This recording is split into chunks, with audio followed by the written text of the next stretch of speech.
একটা কথা বলে গেছেন আমার সম্পর্কে, আসলে আমাকে অনেক বড় করে তুলেছেন, যার যোগ্যতা আমার নাই। সেই বড় করতে জানে যে নিজে বড়, সে আরেকজনের প্রশংসা করতে পারে। ভাই বলে গেছে সে অনেক যন্ত্র বাজাইতে পারে। আসলে ভাই, বেশি যন্ত্র বাজানোর চেয়ে একটা যন্ত্র যদি ভালোভাবে কেউ বাজাইতে পারে এটাই বেস্ট। আমি বাজাই টুকটাক, একটা যন্ত্র আমি ভালো বাজাইতে পারি না। একটু একটু আমি সব যন্ত্রই বাজাই, কিন্তু আপনার মতো এই বেহালা বাজনাটা আমি পারি না। আপনি যে এত সুন্দর বেহালাটা বাজান, যে এই বেহালার মাস্টার সেও এত সুন্দর করে বাজাইতে পারে না। চমৎকার। আমি এই বেহালার বাজনা যখন বাজায় আমি তাকিয়ে দেখি কি নিখুঁত বাজনা। অনেক শিল্পী বাজায়, শতকরা কয়েকজন আছে যারা এত নিখুঁতভাবে বাজায়, তার মধ্যে জহির পাগলা অন্যতম। আমার এই ভাই এত সুন্দর বেহালা বাজায়। তো যাক, যার প্রশংসা আমি যদি করতে যাই তাহলে কম পড়ে যাবে। আপনারা যারা আছেন তারা জানেন আমার বলার কিছু নাই। আমি ধন্যবাদ জানাই যে আমার মতো ক্ষুদ্র একজন, আমি শিল্পী হইতে পারি নাই, চেষ্টা করতেছি, মাত্র গান শিখতেছি, এখনো শিক্ষার সহ শিখতে পারি না। তারপরেও আমার সাথে আমার ভাই গান করে আমি এই সুযোগটুকু পেয়েছি। আমি নিজেকে ধন্য মনে করি যে আপনাদের মতো কিছু মানুষের সাথে আমি দাঁড়ানোর সুযোগ পাই। আসলে আমার এটা কপাল অনেক ভালো। বিশেষ করে ধন্যবাদ জানাতে চাই যারা আমাকে এরকম অনুষ্ঠানে দাওয়াত করে, সুযোগ করে দেয়। আজকে সেই প্রবাসী রাজু দেওয়ান ভাই, এই গানের পেছনে আমি যে আপনাদের সামনে দাঁড়িয়ে আছি উনি একমাত্র উসিলা।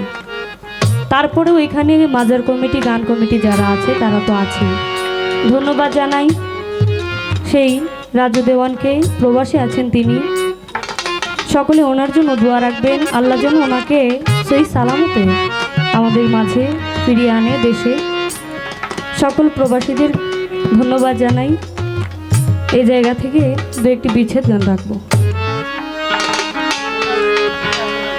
হ্যালো।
সে যে আমার হৃদয়ের ঘর, রাখতাম হৃদয় পুরে গো সখী, রাখতাম হৃদয় পুরে।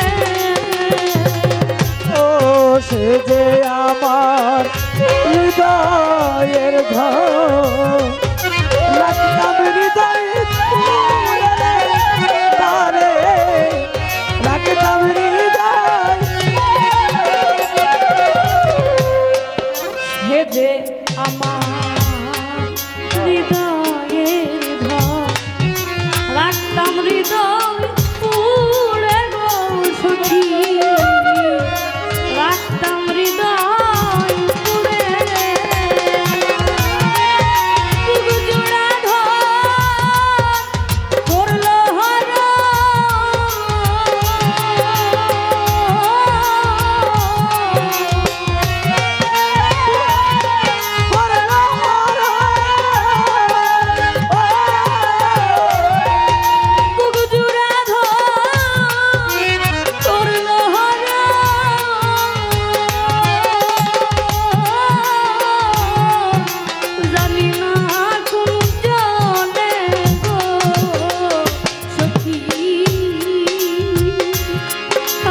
কত পুরিবে বন্ধু তুষেরিয়া